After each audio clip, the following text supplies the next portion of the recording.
राधे दोस्तों, कैसे हो आप सब। आशा करती हूँ आप सब अच्छे होंगे। आज की वीडियो में हम बात करेंगे खोटा के प्रमुख साहित्यकार में विश्वनाथ नागर जी के बारे में। विश्वनाथ नागर जी का व्यक्तित्व परिचय। इनका जन्म है 7 जनवरी 1939 ईस्वी को और ये साधारण किसान परिवार में इनका जन्म हुआ था। पता है गांव मोदा, जिला है धनबाद। पिता का नाम है जादू रवानी, माँ का नाम है फूलमणि देवी। शिक्षा इनकी हुई है इंटर तक की पढ़ाई। अवरीति जो है उनका किसान थे। वे साधारण किसान के परिवार में इनका जन्म हुआ था।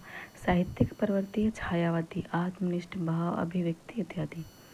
नागर जी की प्रमुख कृतियाँ हैं रांगा लाठी 1961 से 69 तक की कविताओं का संग्रह है। दीनदयाल पाता कविता संग्रह है। दीनदयाल पाता क्या है? पुस्तक का क्वेश्चन, तो कविता संग्रह है। सोलक साय महाभारत के प्रमुख पात्र कर्ण के जीवन पर आधारित खंड काव्य है। सोलक साय क्या है? महाभारत का पात्र जो कर्ण है उस पर जो आधारित है और वो खंड काव्य है। नोट, इस खंड काव्य में 11 पर्व सर्वग है। इस खंड काव्य में सोलक साय में कितने खंड ये है? सर्ग है 11। ख़याम के मधुर गीत, इसमें ख़याम की रुबाइयों का खोटा अनुवाद किया गया है। झींगा फूल नागर जी के गीतों का संग्रह है, अप्रकाशित है।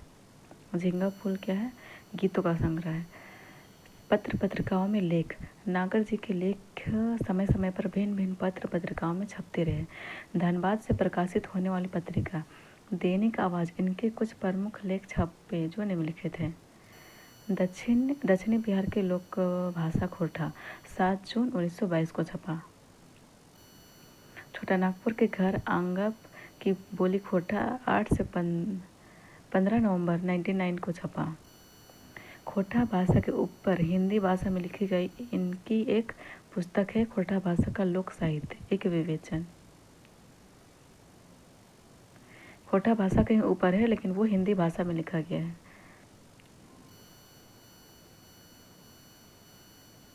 विश्वनाथ नागर जी का जन्म धनबाद जिला के मोदा गांव में एक साधारण किसान के यहाँ 7 जनवरी 1939 ईस्वी को पूस माह में जादू रवानी और फूलमणि देवी के घर हुआ था। माता का नाम इनका क्या है? फूलमणि देवी।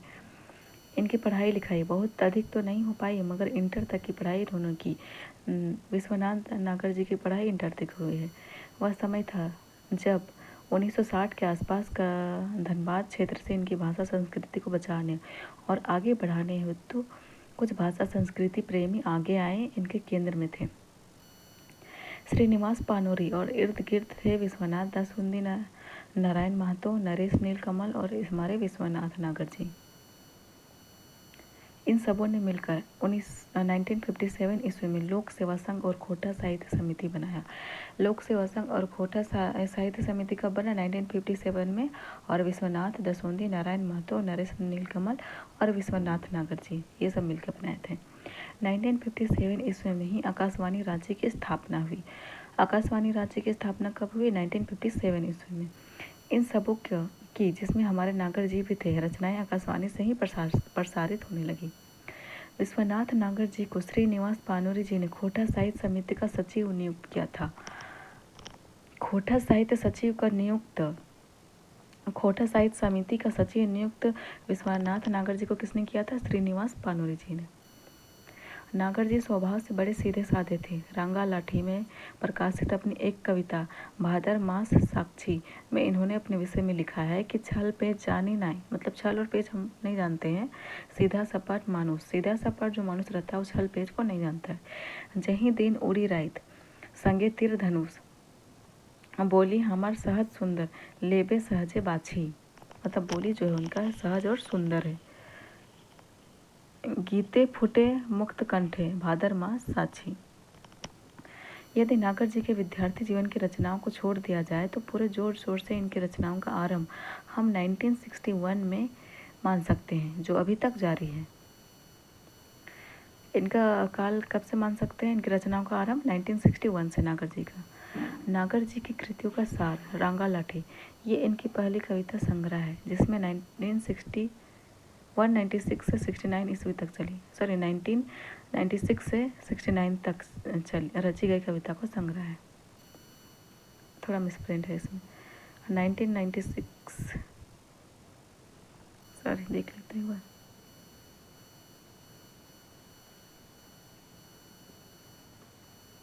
1961 से 1969 तक होगा, 1961 से 69 तक। कला और साहित्य के उद्देश्य से संबंध में दो मुख्य सिद्धांत प्रस्तुत किए गए हैं। विद्वानों ने कला के लिए तथा कला जीवन के लिए, मानव के लिए, कलाएं स्थूल भी होती है और सूक्ष्म भी। सूक्ष्म कलाओं के अंतर्गत साहित्य काव्य की गणना होती है। इस साहित्य का उद्देश्य है मानव मस्तिष्क को मनोरंजन प्रदान करना। चूँकि यह मस्तिष्क शरीर का एक सर्वाधिक महत्वपूर्ण अंग है और इसका निवास शरीर में होता है, इसलिए प्रत्यक्ष अप्रत्यक्ष रूप से साहित्य मानव शरीर से भी जुड़ जाता है। उस शरीर से जो भौतिक तो है ही, स्थूल भी है, अतः साहित्य के दोनों धर्मों का समान महत्व है। रंगा लाठी कविता संकलन साहित्य और कला के दोनों उद्देश्यों का समान महत्व देने वाली कविता का संकलन है। रंगा लाठी क्या है? कविता का संकलन है और इसमें कला के लिए और कला मानव जीवन के लिए दोनों सिद्धांतों का परिपाक हुआ है। ऐसे समग्र खोटा साहित्य मानव जीवन के भौतिक पद से ही जुड़ना है। इसी कारण उच्चता ग्रंथि और हीनता ग्रंथि का शिकार बनकर रह गया है। साहित्य से अधिक वह राजनीति बन गया है, जहाँ क्रांति, संघर्ष और विद्रोह का आह्वान विशेष रूप से है।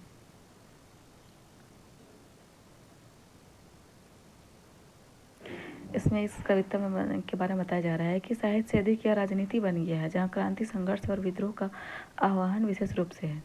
इस संकलन में संकलित उठाए लीहे कोरा, टूटा गीत सुनाए गेल, तोर इंगते दरते डूबल इंगित, पाई भादर मास साक्षी, गीत ओही गावेले दीहे, डहर चला दाय भेल आदि कुछ कविताएं सूक्ष्म साहित्यिक भाव का चित्रण करती है और शेष कविताएं जैसे रहल धोती रांगल, पुराण ठेंगा भांगा, हतो भैगा, हामे जे रागिक जायत दुर्दशा नियोत आदि कविताएं स्थूल भौतिकता का चित्रण करती है। कुछ कविता हास्य व्यंग का भी चित्रण करती है। कुछ अन्य प्रकार की भी कविताएं हैं। इस प्रकार यह काव्य सूक्ष्मता, उपयोगिता, स्थूलता सभी के भाव को चित्रित करती है। यह एक संतुलित काव्य है। सुलक्षाएं यह एक उच्च कोटि की काव्य रचना है। खंड काव्य, इसकी भूमिका में नागर जी ने लिखा है कि कर्ण कथा की प्रासंगिकता के प्रति मैं इतना कहूँगा कि कर्ण भारत के अंग जनपद का राजा था। उसकी समकालीन राजधानी वर्तमान भागलपुर की चंपा नगरी या चंपापुरी थी। इस कविता में कहते हैं नागर जी कि कर्ण जो है वो अंग जनपद का राजा था और उनकी जो समकालीन राजधानी वर्तमान में क्या है, भागलपुर की चंपा नगरी या चंपापुरी थी। कुरुग्राम या कर्णग्राम भी थी। इस तरह झारखंड के इतिहास पुरुष के रूप में मैंने कर्ण को पाया है। विश्वनाथ प्रसाद नागर द्वारा प्रणीत रचना सोलक्काय एक खंड काव्य है। सोलक्काय शब्द का शाब्दिक अर्थ है अग्निपुत्र, गुदड़ी का लाल व ज्योतिपुंज, जो किसी परिवार, समाज, राष्ट्र या राष्ट्रीयता को प्रकाशित करे। यह रचना महारथी कर्ण के जीवन पर आधारित है। नागर जी की इस रचना में युग की पीड़ा, कसक, टीस की अभिव्यक्ति हुई है। वे कर्तन, राधेय, वासु सेन, वृषभ, भर्तीसुर ये सब नाम है कर्ण के। कर्ण के क्या क्या नाम बताया गया है? वे कर्तन, राधेय, राधा उनकी जो पालन पोषण करती है उनका नाम रहता है, इसलिए राधे पुत्र कर्ण को बोला जाता है। वसुसेन, वृषभ, भर्तीसुर ये सब नाम कर्ण के हैं। खोटा में इसी कर्ण को सोलकसाय कहा गया है।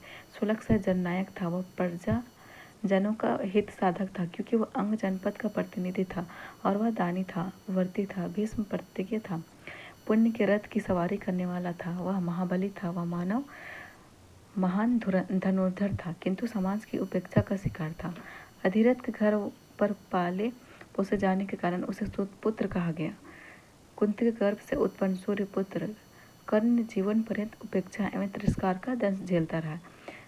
ये कर्ण जो है अपने जीवन काल में अपने ही अंदर घुटता, टूटता और अपमान का विष पीता रहा, क्योंकि सब कुछ जानते हुए भी वह अपना परिचय नहीं दे पाया।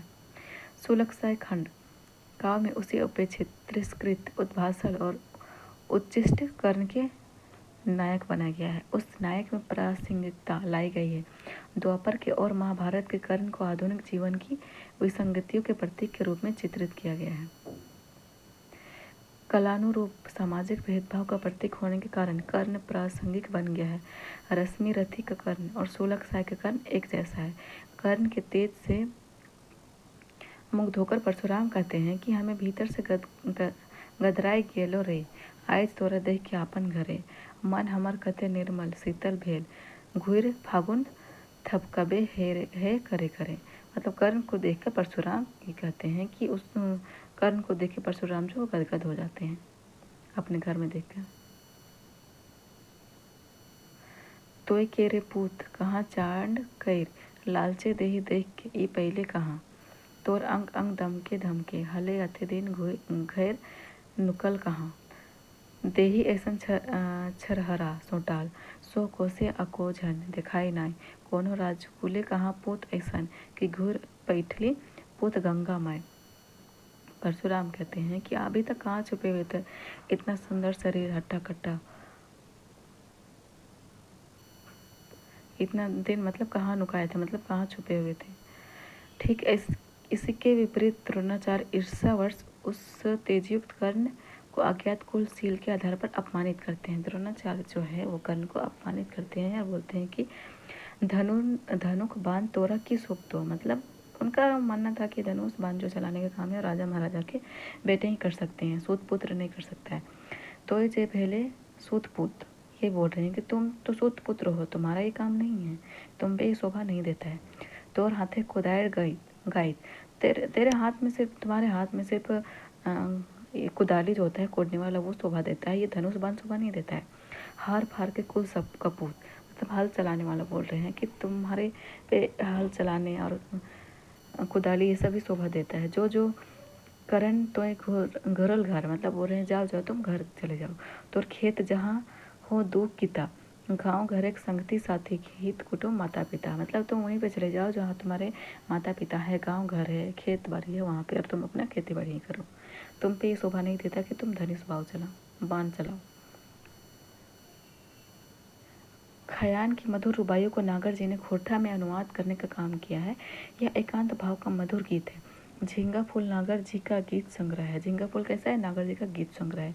मगर दुर्भाग्यवश यह रचना अभी तक प्रकाशित नहीं हुई है। झींगा फूल प्रकाशित नहीं हुई है और यह गीत संग्रह है। नागर जी की साहित्यिक प्रवृत्ति, इनकी रचनाओं में छायावाद और आत्मनिष्ठ भावाभिव्यक्ति साफ झलकती है, जिसकी एक वानगी देखिए। नागर जी की कविता में आत्मनिष्ठ और छायाविति साफ झलक रही है। मांडी डूबल आंखें मोरा ढूलू ढूलू हाय, नेसक जोरे गोड़ दुए बहित जोदी जाए। फेंक दिए किरण जाल फांस लिए मोरा, उठाए लिए कोरा आयज हवा चैल मुई। जंदे तंदे बोहे आयज मने दावे उठे, बिसरल बात कहे उलेज हमें जीवन पथे। हेराए किछु देलो दुखे चैर ओढ़दा में, लोटे डूब गेलो संगीत और खोजे हमें। कहाँ नए गेलो गीते घरे बोहल बोहल, तोर कछारे अइलो। नागर जी की रचना में प्रकृति चित्रण, रकम रकम बोली बोल, पाखे दल चैके नाना रंगे शायद संवेर परनिक बेटी मलके। ऐसा समय के जैसे मधुर मधुर सुरे, टूटा गीत सुनाए गेल डाढ़ाएं बिछू दूरे। जिस समय सभी झारखंड की समस्याओं से परेशान होकर उसे अपनी लेखनी का विषय बना रहे थे, उस समय नागर जी इस मार्ग से भटककर प्रकृति की सुंदरता का चित्रण कर रहे थे और अपने मन के भाव को अपनी रचनाओं में अभिव्यक्त कर रहे थे। आत्म केंद्रित भाव, इस बात का वर्णन अपनी एक कविता में उन्होंने स्वयं किया है। आचार विचार छोड़ हमें डहर छाड़ा भेलो, रोदिक जलाए छाहुर खोजे, इंदा चैल एलो। मतलब आचार विचार ये सब छोड़ दिए हैं और रोदिक जलाए मतलब धूप में वो छाहुर खोज रहे हैं। नागर जी की रचनाओं में खोटा भाषा की अभिव्यक्ति क्षमता दृष्टिगोचर होती है। इनकी कविताओं की काव्य रचना सबसे बड़ी विशेषता है कि उन्हें सुर ताल के साथ अच्छी प्रकार से गाया जा सकता है। नागर जी की जो कविताएं हैं उनको सुर ताल के साथ भी अच्छे गीत की तरह गाया जा सकता है। इनकी काव्य रचनाएं अद्वितीय एवं उत्कृष्ट है। हमारे नागर जी के जैसा एकांत भाव और प्रकृति का चितेरा और कोई नहीं हो सकता है। भले ही नागर जी की रचनाएं समय की मांग के अनुसार नहीं है, फिर भी इन रचनाओं ने यह सिद्ध कर दिया है कि खोटा भाषा की अभिव्यक्ति जो होता है क्षमता अपूत है। अब हम वस्तुनिष्ठ के प्रश्न करेंगे। नागर जी हाला matric pass, inter pass, BA pass, MA pass, ये इंटर पास थे। नागर जी कौन ठान कर रहबैया हथिन? मुदा गाँव धनबाद के। नागर जी का जन्म कौन बछड़े भेल? 25 दिसंबर, सॉरी ये गलत है, 7 जनवरी 1939 होगा। 3 का आंसर 7 जनवरी 1939 होगा। नागर जी के बापे का नाम लगे जादू रवानी, नागर जी के लतारे गलत छाटा। इनका जन्म 7 जनवरी 1939 के भला सही है। इनका माई का नाम फूलमणि देवी है, ये भी सही है। इंटर तक का पढ़ल हथिन, ये भी सही है। गलत होगा, ये बेंद्रा बुकारे के हथिन। कैसन परिवार है नागर जी के जन्म देला? साधारण चासा परिवार, साधारण किसान घर के में इनका जन्म होता है। सुलग साहब कैसन रचना लागे? सुलग साहब होता है खंड है, काव्य है। और नागर जी की रचना नखे। सुलग साहब इनकी रचना है। झींगा फूल भी इनके गीत का है, संग्रह है। रंगा लाठी भी इनका कविता संग्रह है। ये मैलाल हवा जो है इनकी रचना नहीं है। नागर जी की पहल कविता संग्रह किताब छाटा रंगा लाठी। रंगा लाठी इनकी पहली कविता संग्रह थी। नागर जी कौन रचना खोटा उल्था लागे? सयाम के मधुर गीत। झींगा फूल के लतारे गलत के छाटा, ई नागर के गीत संग्रह लगे सही है। ये अखन ले छपल नखे, हाँ ये अभी तक अप्रकाशित है। ये विश्वनाथ नागर जी की रचना लगे। झींगा फूल विश्वनाथ नागर जी की रचना है। और ये रचना खोटा उल्था लगे, नहीं ये खोटा उल्था नहीं है। सुलग साहब की लतारे सही के छाटा, ई खंड का रचना लगे सही। ये महाभारत के पात्र जो है कर्ण पर आधारित है, ये भी सही है। ये विश्वनाथ नागर जी की रचना लगे सही। विश्वनाथ नागर जी के साहित्यिक प्रवृत्ति लागे क्या है? छायावादी, आत्मनिष्ठ भावाभिव्यक्ति, सही है, दोनों होगा। नागर जी के सचिव हला खोटा साहित्य समिति, कहाँ के सचिव थे? खोटा साहित्य समिति के। और श्रीनिवास पानोली जी इनको खोटा साहित्य समिति के सचिव बनाते हैं। सोलह साहब खंड का कई गो सर्ग है? 11 गो सर्ग है। नागर जी कहिया से खोटा जगते इला? 1960 से, 61 से होगा, इसमें गलती हुआ, 1961 से होगा। इसी के साथ नागर जी के